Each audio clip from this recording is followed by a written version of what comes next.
Welcome everyone to Talented Universe this glorious day on November 19th, 2024. I'd like to welcome everyone out there that is listening to us live and those that are listening to us delayed. Thank you for coming. Today, I would like to first introduce my co-host, Vernon Barnard. Vernon, how are you doing this glorious day? I'm doing good. Yeah. Nice to be back online with yourself and our awesome guest, who you will introduce for us, Mike, right? Yes, who I'm going to introduce. Yes. Our guest from the current season of The Voice is J.Paul. J.Paul, how are you doing? And I see houses behind you. Yes, I'm home. Finally. Now, just to get out of the thing, are you still in DC or are you living somewhere else now, or don't you want to say? Well, so they had us say Washington, D.C. Only because it's a little bit better than the DMV. I actually stay right outside of Washington in Maryland. But I just say Washington, D.C. because it's the center. I know, I can totally relate. So do I, because I'm in the DMV too. Got you. Yeah, so I totally get that. Yeah, they go, what's that? Yeah. But how close are you to the DC lines? That's the important thing. Yeah, it's about like 15, 20 minutes. Oh, okay, then I know about where you are then. Okay. Yes, so getting all that little stuff out of the way. Your journey on The Voice. How has the experience been for you? Is it what you expected when you got there? And then I'll ask the awful question right after that. The awful question. That's funny. Honestly, it has been what I have expected and more. Cool. Yeah, it's superseded my expectations. As you guys found out in the story, I've been doing this a long time. But you're only 19. I don't understand why. God bless. God bless. I'll take that. So after, not only doing music for so long, but traveling doing music for so long. I understand that it's not always the most comfortable, thing to do for anyone, and especially if you're not used to doing it. So, again, following through with the production and my relationship that I built with The Voice took me some time to agree to go. But when I did agree, it was awesome. Yeah.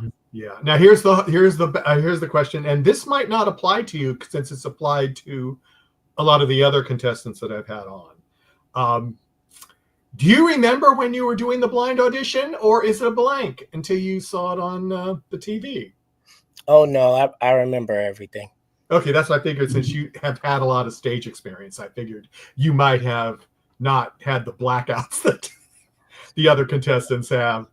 No, that's so funny. I haven't experienced that probably since I was a child, to be honest with you. Being on stage. Yeah, and it's funny because my mom, she said when she saw me come out of the door, to enter the stage, she said, it's looking at you as a grown man, but you're still my 5, 6, 7-year-old child that as soon as you sing, the emotion of the moment, or just the power of what you're delivering, should be this soft like baby. So she's, my mom is always confirmation for me, like, you're in the right place doing the right thing. Well, that is good. That is good. Let me I've got a couple of questions in the chat room. Let me do one question and then I'll go to Vernon. Okay, so this question is from Justin Fields. Camilla and you were both with very distinct styles.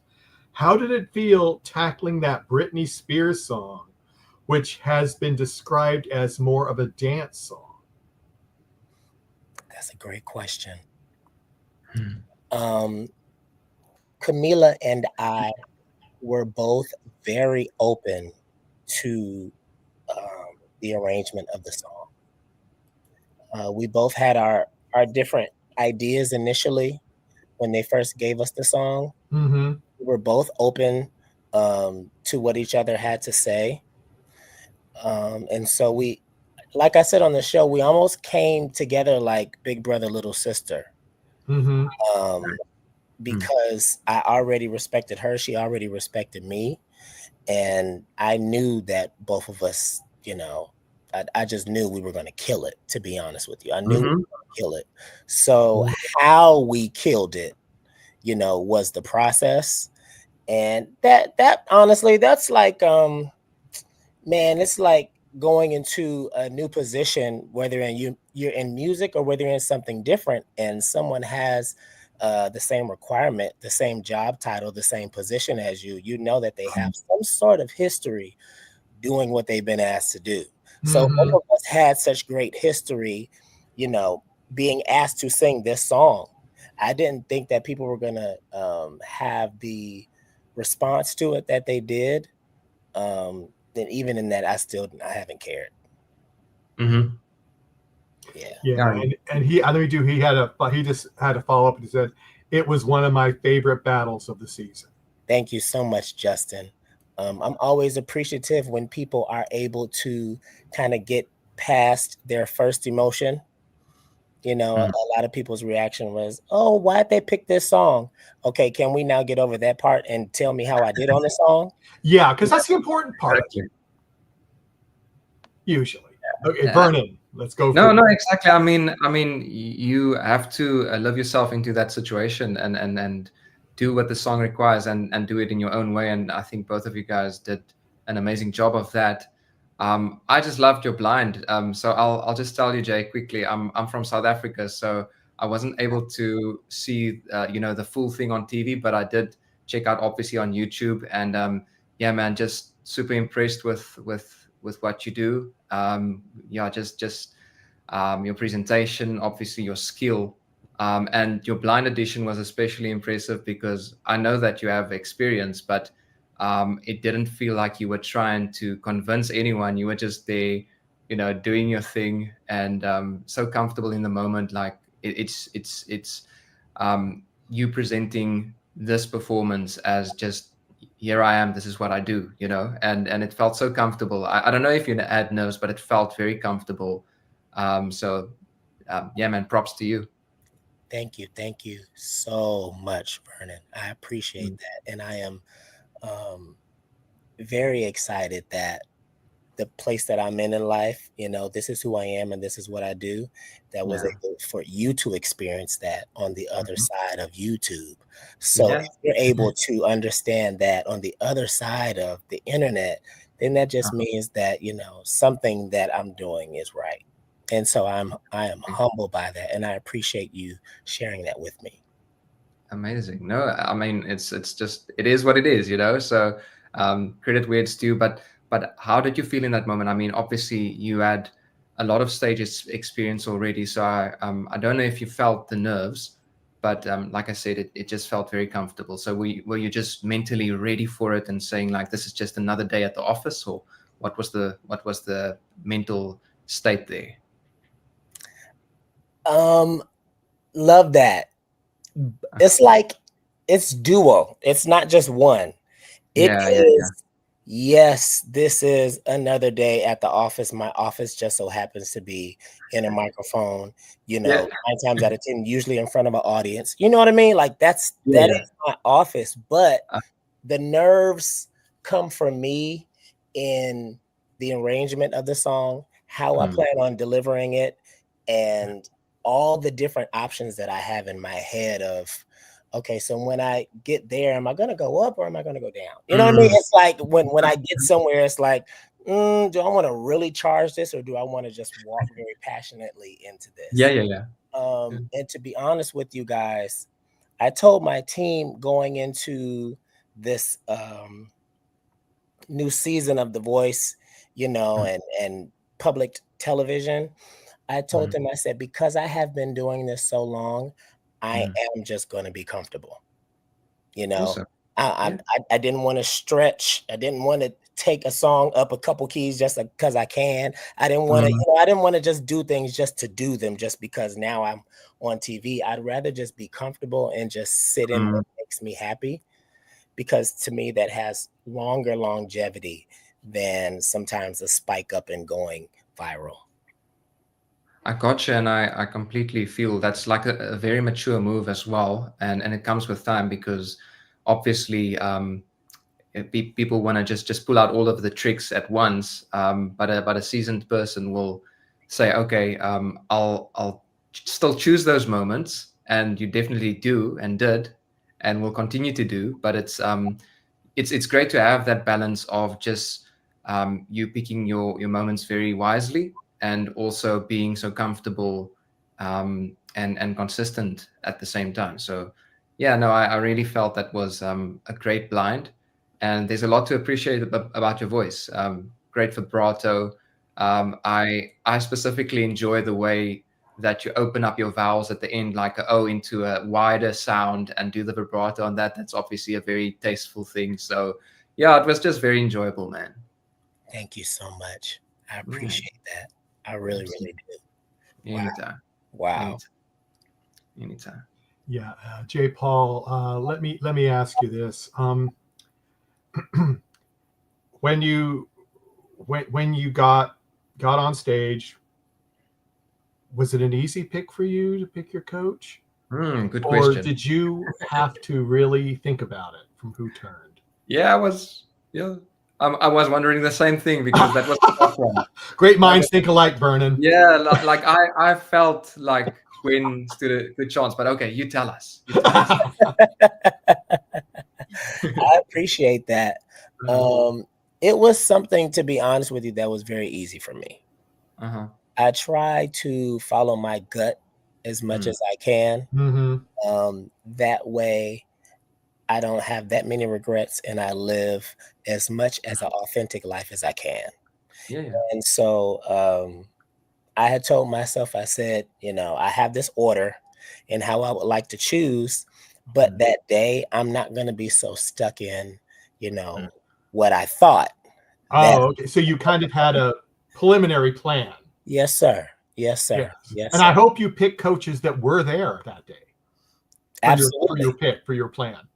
Absolutely. Like you didn't date Blake Shelton, or something like that. No. I didn't see anybody that wasn't in the room. Okay. That's good. That's good. And that's good. I've been studying Michael Bublé for it's been some years, and like I said on the show, he is the consummate professional stage master. And so being able to learn from someone like that who has, I feel like I have experience, he has double the experience, triple the experience, just because of the spaces that he's had to create his own energy in. And so, of course, the portal that flows through is music, but if no one cares what you're singing, then you know what I mean? So the fact that he already has people that care, you already have our attention. And then when he goes and does these huge venues, it's like his energy is the only thing that matters in the room. And so I've been paying attention to that for years. So once this opportunity came for us to connect, I jumped on it. That makes total sense. Did you have a follow-up, Vernon, on that, or? No, I don't know. Do we have questions in the chat? So no, we don't have any more questions. That's what I was saying. I'd go back to you, or I'll ask another one. So it's up to you. Please show Jay some love, everyone. If you're watching, please give us a like. And in the meantime, Jay, just you touched on it, but obviously, I could hear just how much your mom specifically, and I'm sure there's others as well, but how much your mom has meant to you just in your journey growing up. I did read that she's a professional pianist. Yes. And I don't know, how long have you been taking lessons with her? I saw that you're taking lessons as well. Yes, I started at the beginning of this year. Okay. So I think February will be a full year for me. I started going back to school in 2020. Okay. during the pandemic. Interesting timing, yeah. Yeah, for sure. Just to sit down and what I told my friends was I've been learning, studying music for so long, but not the actual scholastic form of music. And so I wanted to make sure that, not only could I hear what's going on, but as my mother says, I also see what's going on. Okay. And so there's no other, it's funny y'all asked to have this picture right here. No other person, than my mother, because we've been so close, as you see, I walked her down the aisle.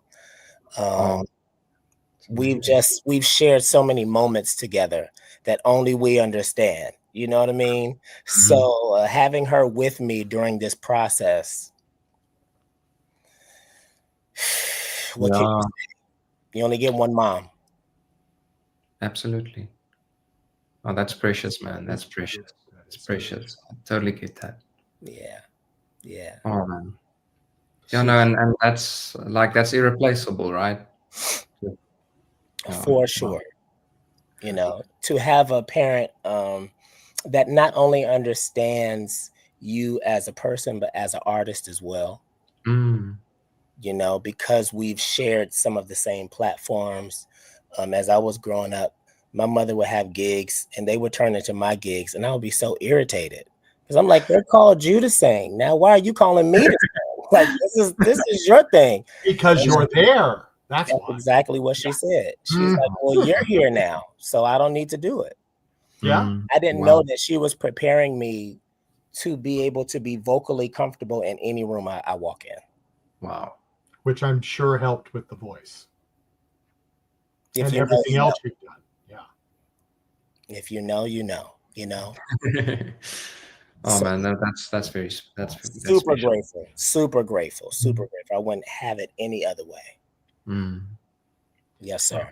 Now I will ask you this because I had the same experience.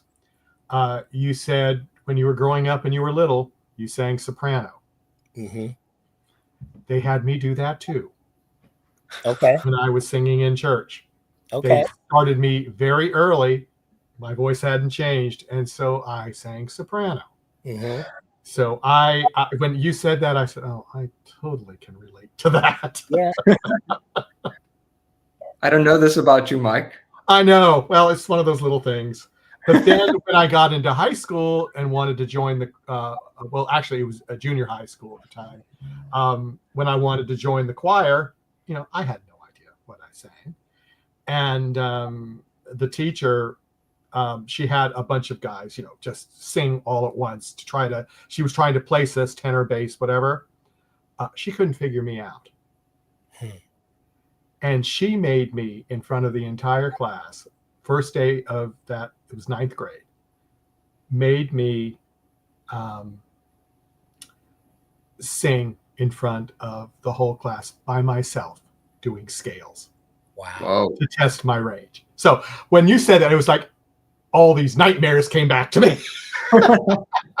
Wow. And I was a bass, and I could go very, very, very low, and I could go up into the tenor range, but she placed me as a bass because I could go so low. I could go lower than most of the other people, which I still think is weird because I sang soprano when I don't know. So I totally got what you were talking about. But that's no more about me. I can't tell Vernon any more secrets about me. No. It's always exciting to be in a room full of other unicorns. Nice. When you are a standout, when you're something that's just so totally different, I have learned to celebrate that. Because as you know, Michael, standing even in a different position, it wasn't until I became an adult till I realized how much of an outsider I felt standing in the soprano section with a whole bunch of girls. Oh yeah. Guys over there, I didn't realize it because my mother was the teacher. Yeah. Well, yeah. So it didn't. You know what I mean? It didn't. I know exactly what you mean. My mother could place me wherever she wanted, so I wasn't attached to any thought process. It wasn't until I became an adult and was talking to my friends, and they were telling me their experience of me, and I was like, oh wow, I never saw it like that, y'all. No, because you were there and you know what I mean. This is what I sang, you didn't think about it. Yeah, it is what it is. But I'm grateful. I call my parents now even more than ever and tell them, like, thank y'all for making me feel comfortable, because I'm now meeting in this industry so many people who, to be honest with you guys, they don't even have to open their mouth for me to know they're uncomfortable with themselves. And you know how sad that is? That's really sad. It really is. Everywhere I go. Yeah. And so I spend time telling my friends, like, y'all, don't, do social media and do all of these platforms and things, but don't get too much into it. Don't lean too much into it, because then you'll start to feel weird. You know what I mean? 100%. 100%. So go ahead. Go ahead, Vernon. No. Sorry, I'm just absolutely on board with what you're saying, and I want to ask you: do you think it's just this weird alternate reality that's been created where people feel? Because let me interject myself. I feel like the biggest thing that creates anxiety in that specific sphere is the fact that people have to flip a switch, and you have to be something that you wouldn't naturally always be. You can't always be your best self, or you can't always be that bubbly or whatever you feel like you need to be on camera, right? And then it creates this expectation that almost makes people more uncomfortable. Maybe that's one element. And what do you think about that? Do you think that's a part of it, something else as well? That's all. That's, I would say, that's a good 75% of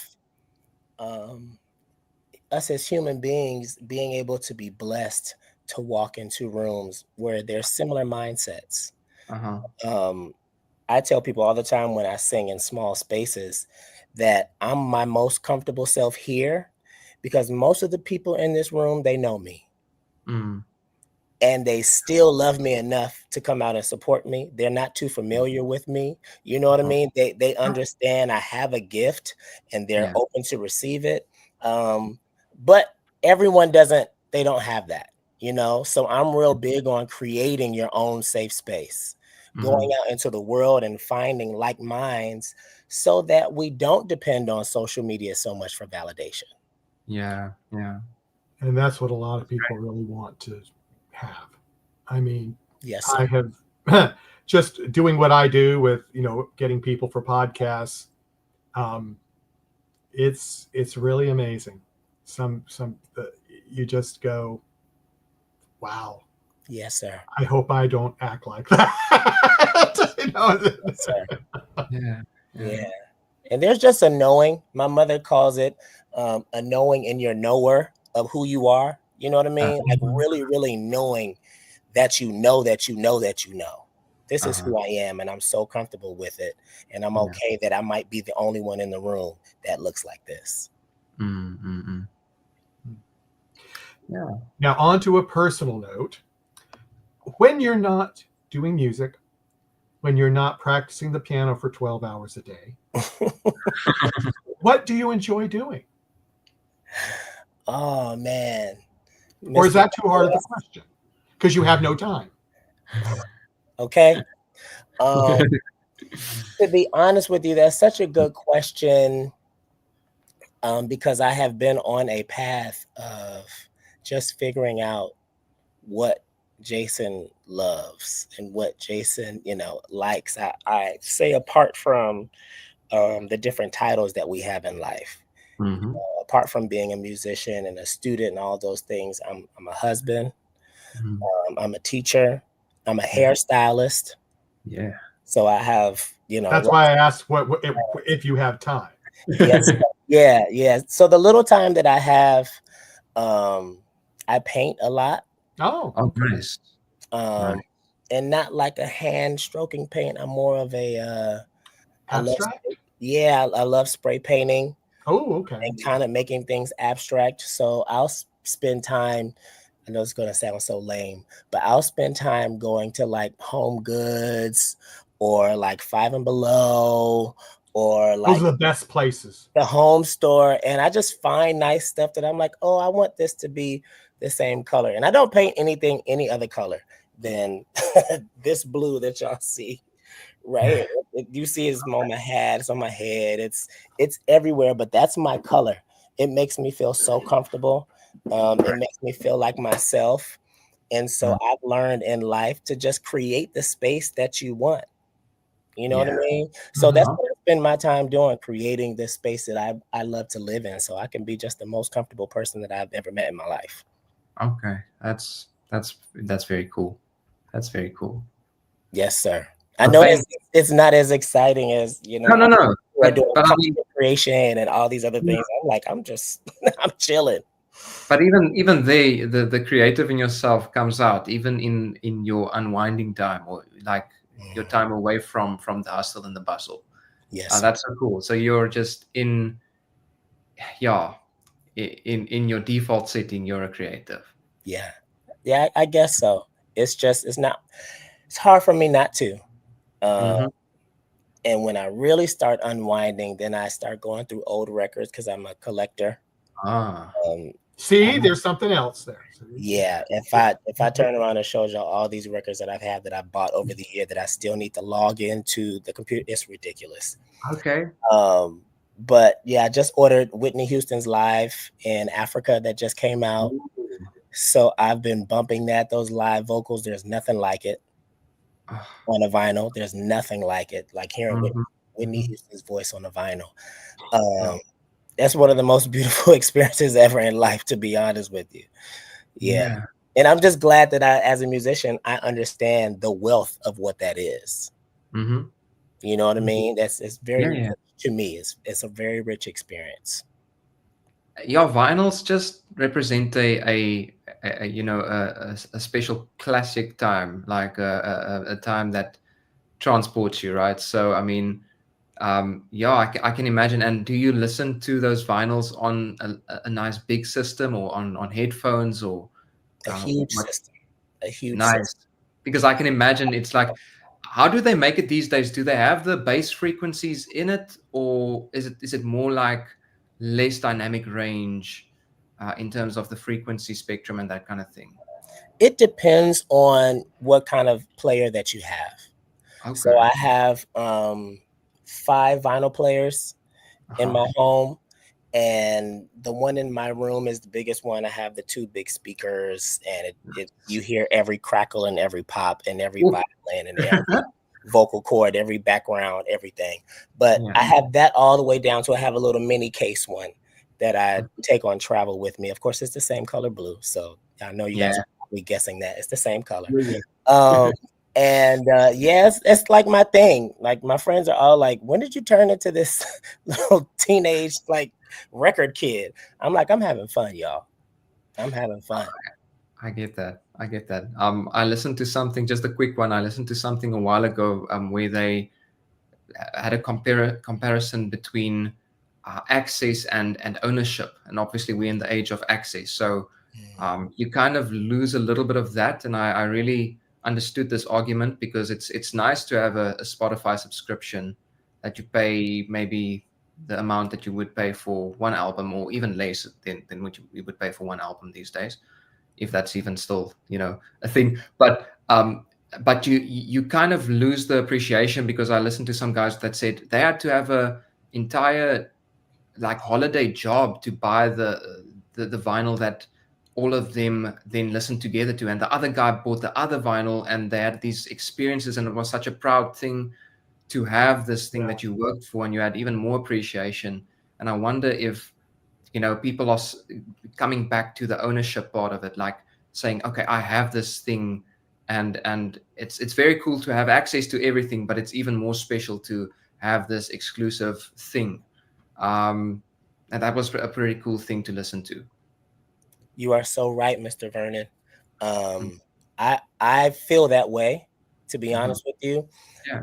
Because I think that me being like you said, a creative geek in a way, in the past, maybe like 2 years, I've been collecting heavy. My father-in-law gave me his whole collection, which filled up my whole room.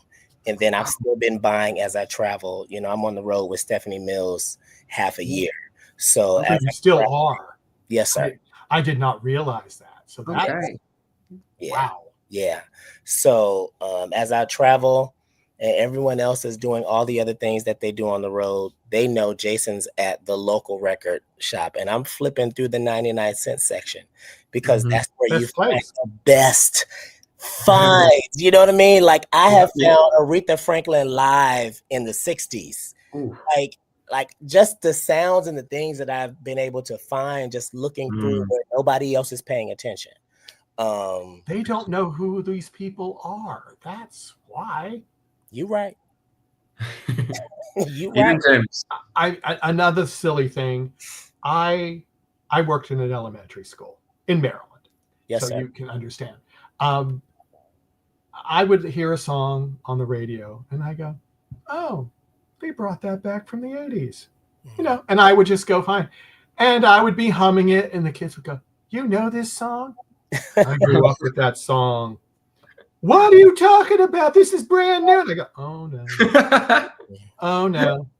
And they just, you know, it was, I just found it fascinating that they didn't realize that a lot of artists do covers, but they didn't know what that was. And they do change it, but it's the same song. It's the same. It's the same song, but and I would mention who originally sang it, and they wouldn't know who they were. So that's why that is just so. You know. But it's so true. But I was happy to say I wasn't at the school, so I was giving them an education in music appreciation from the past because you know, and I ran across it all the time, and you know, I'd hear a song and I go, oh, they redid that one. That's cool. It's nice. So I'll hear it on the radio more. Yep. Yeah. Yep. You are so right. And, you know, unfortunately, parents of these young kids who are around my age, they are not taking the time to teach. You know what I mean? Just the appreciation of the history for whatever culture that you are in, and also just the mass culture. You know what I mean? Learning how some music has changed the way people felt in the streets. You know what I mean? The whole vibe of the city, the whole vibe of, you know, however your town moved. I was telling someone on a couple of days ago during an interview, I said, you know, I got married during the Obama administration. It was a totally different time in DC. Oh, totally. Oh, yeah. Totally different time in DC. Oh, yeah. Totally different vibe, totally different feel. You know, you felt like you could do anything. And unfortunately, we don't pass that down to our kids to tell them, I know it may look like this today, but there was a couple of yesterdays. And not that long ago. That's the thing. Mm-hmm. That's the thing. That's the thing. Not that long ago at all. Yeah. So, you know, going back to the question that was asked about the Britney song, I was really excited that I was able to have a couple moments with Camila to kind of teach her, you know, like, so this is what I've learned from reading this book. And this is what I've learned from, you know, doing a deep dive on this artist. This is how that they would study music. This is how this person would arrange this. Just things that, you know, she didn't know maybe about this genre of music or this genre of music. Yeah. And that's why we're doing this. That's why we're here. You know what I mean? When you go into a competition like this, everyone just assumes you going to win. And it's like, sure, you don't go in to lose. But at the same time, just us being here, being together and being able to grow and kind of feed off each other and meet other, you know, people who are just not singers, they're musicians. Yeah. You know, so they know a lot. Us being able to have that time, that doesn't equal losing. No, and honestly, I mean, this was a big group of contestants. What, 64, I believe. Yeah.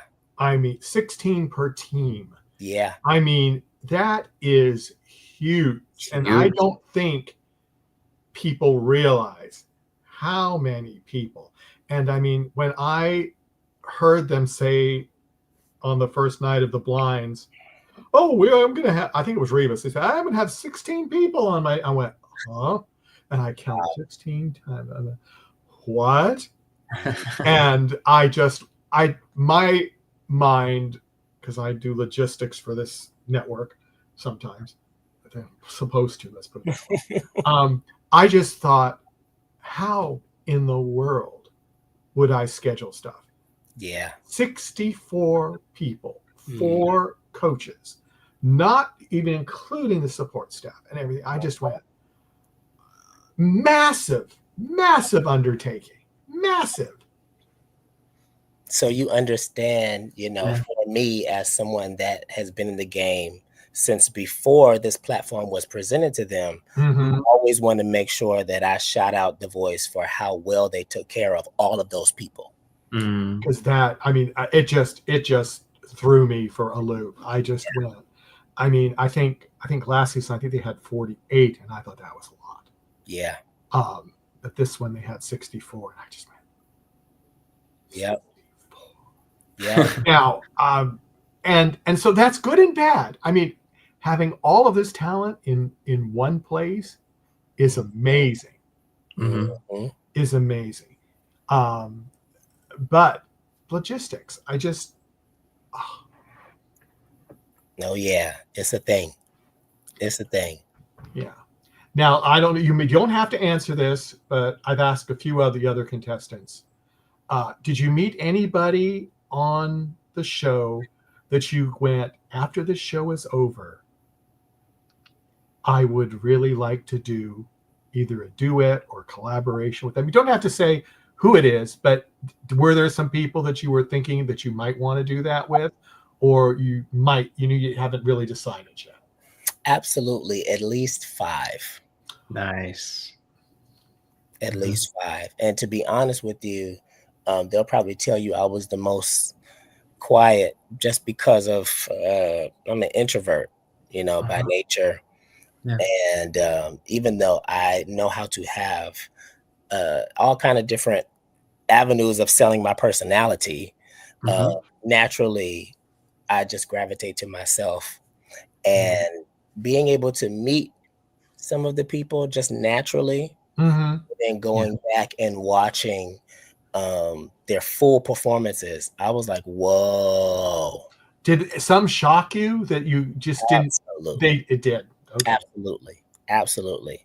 And it made me, I was already proud to be a part of season 26, but watching back made me even more like boastful. Like I stick my chest out a little bit, because it's like, oh yeah, this is just a good group of not only people, but musicians. Oh yeah. Oh yeah. I have been thoroughly impressed with. I mean, we didn't have, let's see, the first season that we started the show last year at the end of the year.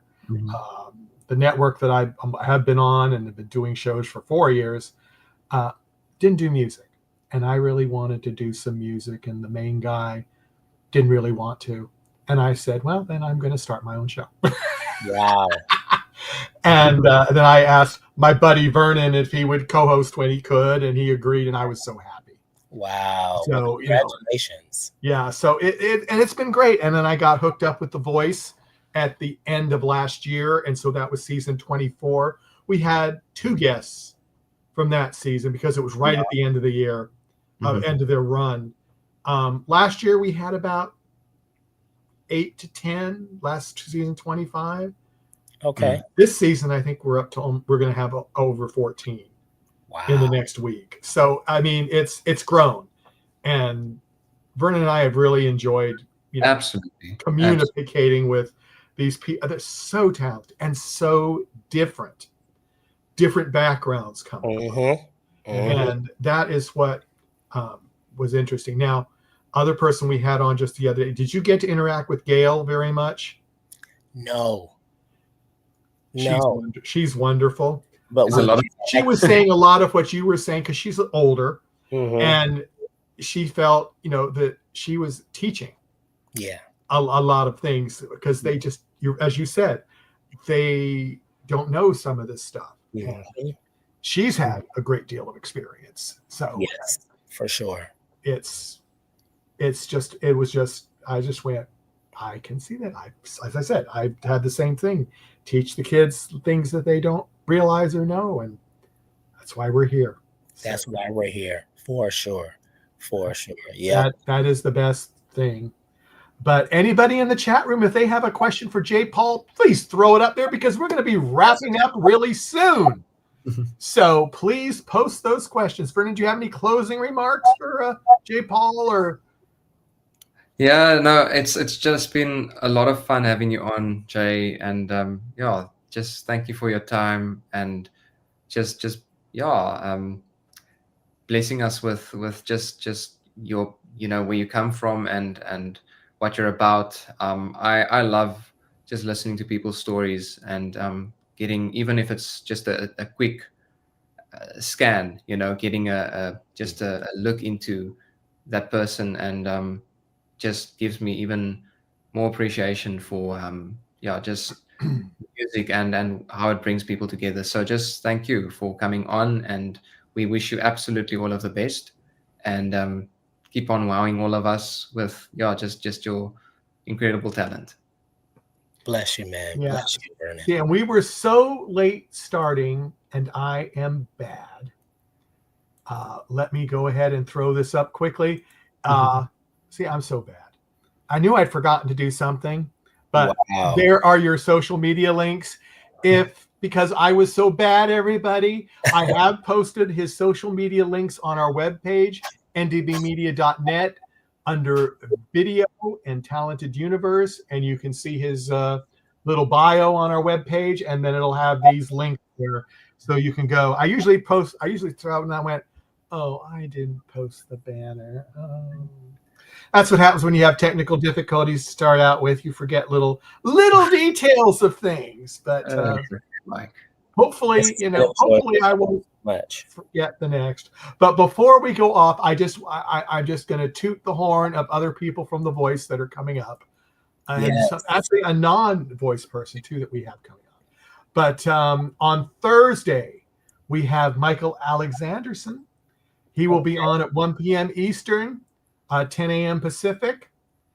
And on the 24th, on Sunday, and Vernon doesn't even know about this one, Brad Sample, he will be on at 3 p.m. Eastern, 12 p.m. Pacific time.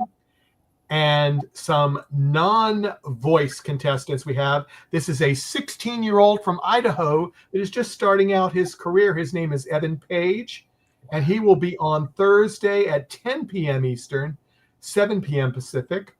And another non-voice person. So I try to get people from everywhere. On Monday at 1 p.m. Eastern, 10 a.m. Pacific time, his name is Tyler Herwig, and he will be joining us live then. So all that away, again, J.Paul, thank you so much for coming. Thank you. I am going to sign off the stream. If you'd stay just a few moments afterwards, I'd appreciate it. Sure. I wanted to ask you a question that I didn't want to do on air. So everyone, take care. And from Vernon and myself, see you next time. Bye-bye. Everybody.